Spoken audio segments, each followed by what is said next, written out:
let's move things along. I have another witness I would like to summon.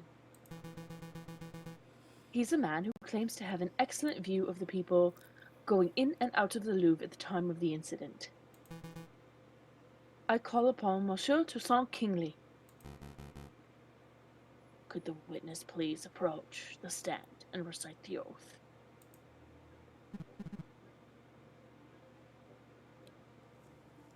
He's a kingfisher bird, I think. How about you take this one? Or woodpecker, I'm not sure. Yeah. How about you take this one? Because I've got so many people in this room. That's fair. Hello? Hello? Hello? Hello? Oh, right, the oath. I swear to speak without hatred and without fear, to tell the whole truth and nothing but the truth. Please state your full name and occupation for the court records. My name is Toussaint Kingsley, and I am a person who fishes. A person who so you are a fisherman? Oh, is that how it is? I thought the French justice system was better than this. I beg your pardon? Here comes Toussaint Kingsley, the kingfisher. Clearly he must be a fisherman, because didn't you hear? All kingfishers are fishermen. Well, you are carrying a fishing rod. And can a man not carry a fishing rod, reel, and bait without being branded a fisherman? Look, the prosecutor is carrying a riding crop. Clearly he must be a horse jockey. Oh, for pity's sake. Fine, we can list your occupation as person who fishes and not fisherman. Thank you. Actually, why do you carry a riding crop, Severin? I have never seen you ride a horse. I don't know, JJ. Why do you, a 30-something-year-old with no health problems, carry a cane? This is veering quite far off course. Could the prosecution please get back to his questions? Of course, Your Honor. Monsieur Kingsley, is it true that you were nearby the Louvre at the time of the incident? Yes, I was sitting upon a railing of the Pont aux Arts. The Pont aux Arts. That's the new bridge that's just a stone throw from the Louvre's south entrance, correct? That's right. And what were you doing at the time of the incident? I was fishing. Kingfishers. Am I right, Falcon? Oh, you would have had plenty of opportunity to see the people who entered and exited the palace. Can you tell us who you saw? Well, the Louvre's a busy place. Naturally, I saw a lot of people. But at 9 a.m., I saw the king, Louis Philippe himself, enter the building. He was surrounded by his entourage, of course. Then, around 9:30, I saw this shifty-looking fox lurking around the entrance. Your Honor, I object to the witness's use of the term shifty-looking. It's a vague and biased description. No, really, he looks super shifty. I saw him rubbing his paws and cackling gleefully. And then I saw him take out a rose and carefully rub the stem. Rub the stem of the rose, you say? As if he were applying something to the flower, perhaps? Well, monsieur, I really shouldn't speculate. Of course. It was wrong of me to ask such a leading question. But yeah, it definitely looked like he was putting some sort of powder on the stem. Wow. Even I wasn't expecting such a bold admission. Members of the court, what we have here is a direct witness to the defendant readying the murder weapon. The defense claims that the rose was never poisoned, and yet here we have a man who saw the poisoning with his own eyes. I smell perjury. You do? No question. He saw a shifty-looking criminal readying poison and cackling near the scene of the crime. That's not believable at all. I think you might be alright. I wonder if I have any evidence that calls Toussaint's story into doubt. Your Honor, I would like to cross-examine the witness. Really? This nonsense again. You just heard the witness directly describe your client readying poison on a rose. What is there to question? I'm just trying to uncover the truth, Your Honor. Fine. Do your thing. Go on, Falcon. Go make a fool of yourself. Okay, I think we're gonna cross-examine the Toussaint, and then we'll have to end the stream for tonight. Even though we Yeah, it's probably quite won't. late. Yeah, because I actually do need to go to bed pretty much right after the stream tonight. Okay, I was sitting upon the Pont des Arts at 9 a.m. I saw the king and his entourage. I saw this shifty-looking fox applying some sort of powder.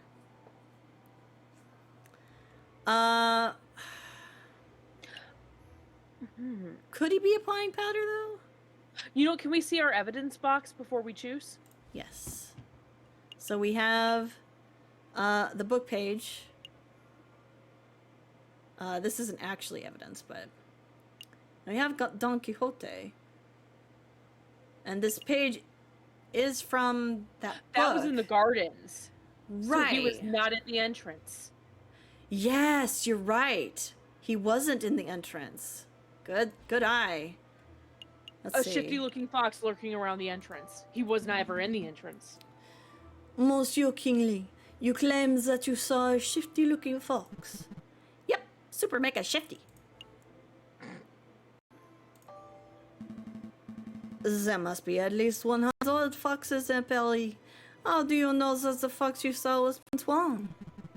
Well, he was wearing a suave hat that hung low over his eyes. I hear that's how they wear them in Spain. And I'm not much of a fashion expert, but the rest of his outfit looked like quite out of place for the French winter. Is that all you're going by? His fashion sense? Oh, I nearly forgot. I heard him call a passerby senor. I thought that was peculiar. Well, that seems alright. I mean, yes, but that's not...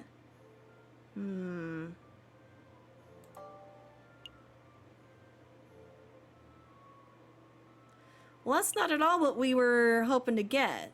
I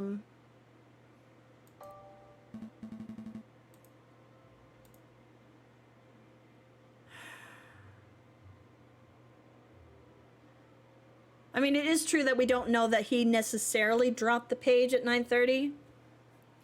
True. I say we go after the powder. Okay. Monsieur Kingsley, you say that you saw a fox rubbing the stem of a rose. Yep, saw it with my own eyes. Are you sure you saw powder? How far away from you were you from the south entrance? 20 meters, perhaps? 30? I'm somewhat doubtful that you can make out powder being applied to anything at those sort of distances. Monsieur, I don't claim to have seen the powder itself. I said that it looked like he was applying powder to the flower stem. It could have been a wax or liquid or whatever, but the guy was definitely putting something on the flower. I see. Well, that's nice and vague.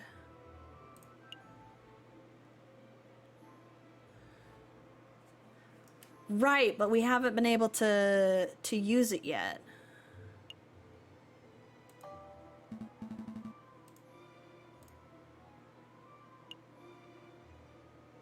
Yeah, maybe let's ask about the Pond Arts, because that would definitely put it at the south entrance. Monsieur Killy, you say that you were sitting upon the railings of the Pont des Arts on the morning of the incident. Yep. What entrances can you see from that bridge? Okay. Monsieur Kinley, you had a good view of the Louvre's south entrance, didn't you? Yep, the Pont des Arts is a great vantage point for seeing the Grand Gallery south side. What about the other entrances? The other entrances? You mean like if you were entering from the Tuileries Gardens or the Palais des Carousel? No, I couldn't possibly see those areas from the bridge. But of course, this isn't relevant. Monsieur Kingsley witnessed Prince Swan entering the south entrance with flower in hand. That's what counts. What if Prince Swan used another entrance? We can't prove that, though. But we have the page that was found at the western entrance. Yeah, okay. What if Prince Swan didn't enter from the south entrance? What if he approached the Louvre from the west, right? Yeah, the gardens. Yep. Tuileries Gardens to the west. That's a big what if. Do you have any evidence that Prince Swan entered the Louvre from the Tuileries Gardens? As a matter of fact, yes, I do. I have definitive proofs that Prince Swan approached from the west, not the south. Hey, I know what I saw, monsieur. I'm doubtful too.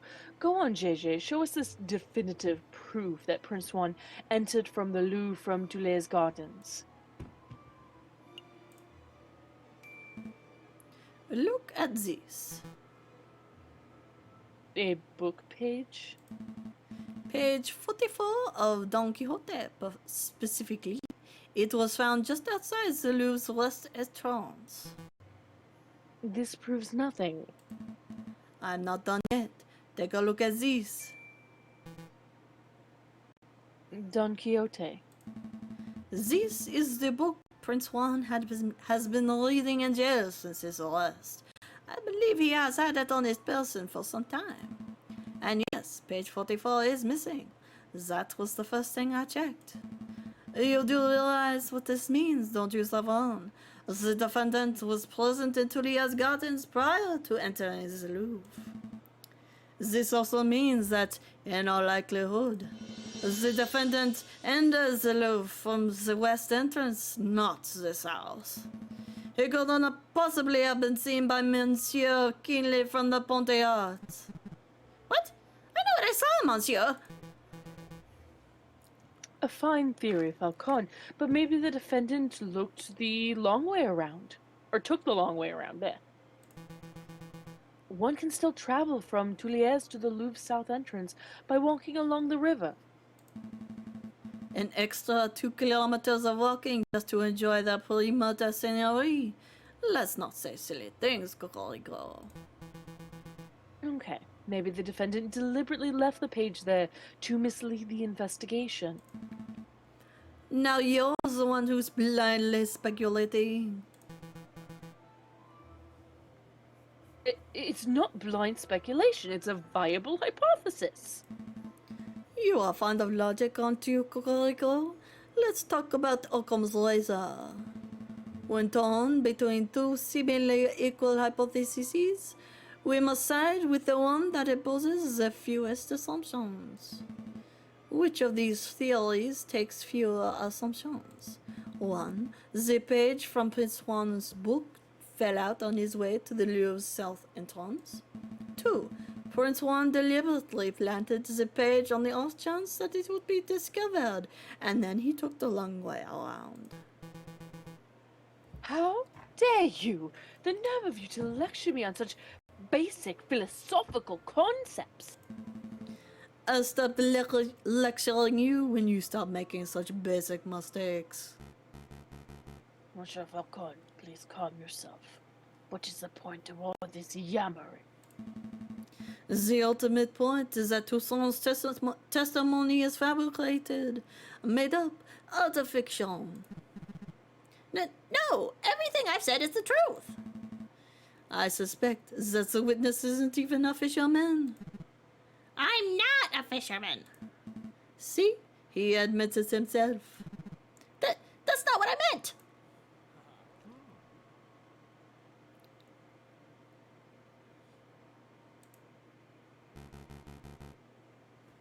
Prosecutor, you have something that will put this arrogant Falcon in his place, don't you?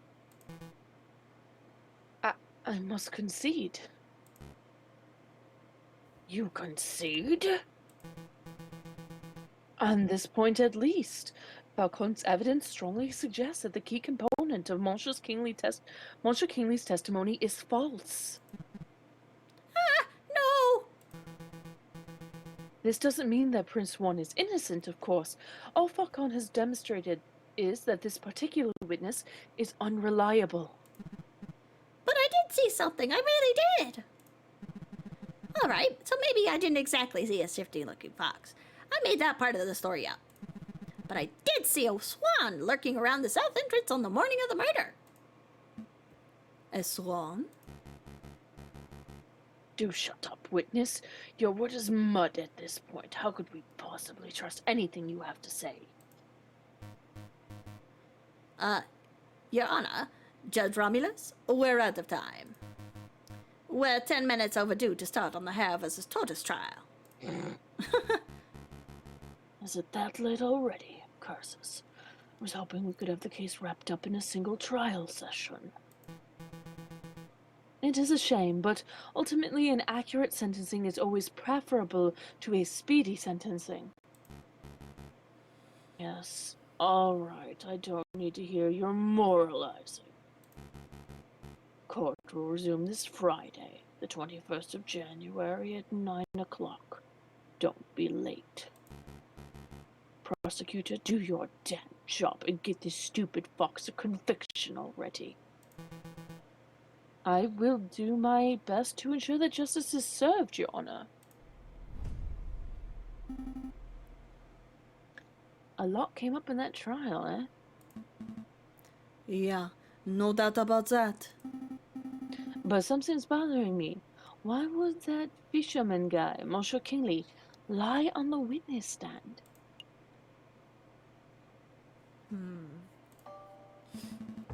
Well, it's possible that he was coerced or bribed. That's just what I was thinking. Maybe the real murderer threatened the fisherman into making up a story about Prince Juan. Let's keep an open mind. Anything is possible at this stage. But to be perfectly honest, something else is puzzling me about the trial. Judge Romulus, he's acting without a shred of professionalism. He's obviously more interested in securing a guilty verdict than he is in discovering the truth. But why? Maybe he's a vendetta against Spanish royalty. I'm not so sure. There must be something else at work here. I don't know who this is. Oh, maybe it's Mousy? Excuse me, Monsieur Falcon? Oh! Oh, it's Remington. Sorry to bother you, but this letter has just arrived. I think it's for you. A letter for me? I wonder why it wasn't sent to my office. Have you been demoted to courier status, Rupert? Oh, hush, Sparrowson. I don't need to be pitied by a first-year dropout. Ooh. Ooh, good comeback. So, what does this letter say, Falcon? It's a threat. A threat made with cut-out newspaper letters. Whoa, I didn't know those things actually existed. Let me see. Falcon, stop your investigation or there will be consequences. Scary. There is no question that this letter originated from Major Howe's murder. He or she must be aware that we are getting close to uncovering the truth. Sounds about right. But why would a person write with cut-out newspaper letters like this? Masking one's handwriting would be the most common reason. Although, I can't help but wonder why they would bother, since we don't have any handwriting samples to compare it to. We're still going ahead with our investigation though, right? Oh yes, absolutely. If a lawyer were deterred every time they received a threatening letter, they would never get any work done. Besides, with only 3 days before the next trial session, we can't afford to be worrying about petty things like this. Tuesday, Wednesday, Thursday. Wow, you're right. Let's make those days count. Indeed. Okay, so this is where we're gonna stop for today. Thank Yep. you everyone for Same. watching, and thanks for hanging out with us a little bit later than we usually do. We're going to continue this game because this game is fantastic, and I want to see the ending on Yes. Monday. So I hope to see you all there. Bye, guys. Good night.